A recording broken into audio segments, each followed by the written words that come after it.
Palayain si Pastor Apollo C. Quiboloy at ibalik sa Pilipinas si dating Pangulong Rodrigo Duterte.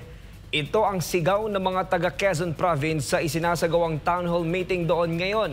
Makibalita tayo kay Franco Baranda, live mula sa Lucena City ng Quezon para sa mga huling update. Franco, magandang gabi!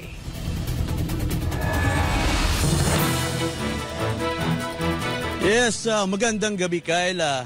Matindi nga yung hinanakit ng maraming taga Quezon Province dahil sa sinapit ni Pastor Apollo C. Quiboloy sa kanyang pagkakulong at pagdakip sa kanilang hinahangaan na si former President Rodrigo Roa Duterte. Sila'y nagulat at namulat sa sitwasyon ng dalawang magkaibigan.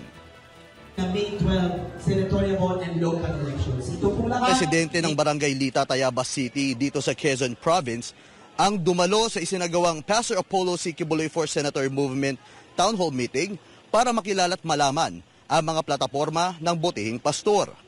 Kilala ang butihing pastor sa kanyang adhikain na labanan ng korupsyon na siya ring hinaing ng mga residente dito. Samantala sa Barangay Talaw-Talaw, Lucena City, kung saan karamihan sa mga residente ay mga Bisaya at mangingisda, umabot sa mahigit 200 ang mga dumalo. Ipinahayag din nila ang kanilang sentimiento sa kasalukuyang administrasyon. Ang sigaw ng mga residente sa dalawang barangay ay palayain si Pastor Quiboloy at ibalik sa Pilipinas si dating Pangulong Duterte.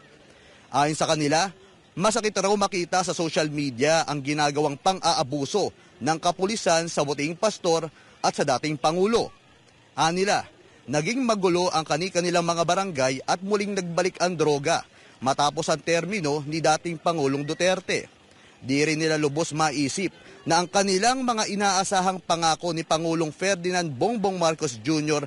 sa kanilang probinsya ay hindi pala matutupad. Kyle, nandito ngayon sa Barangay Talaw-Talaw kung saan sa aking likuran may kita mo, nasa tabing dagat ako. Andito yung lugar kung saan marami nakatira na mga mangingisda.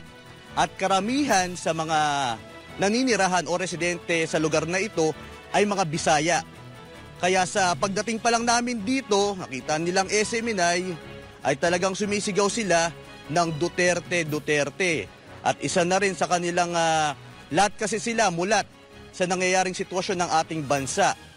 At nakita na rin nila kung gaano kalalim ang pagbulusok umano ng ekonomiya dahil pati ang hanay o sektor ng mangingisda ay nadamay sa pagbagsak ng ating gobyerno.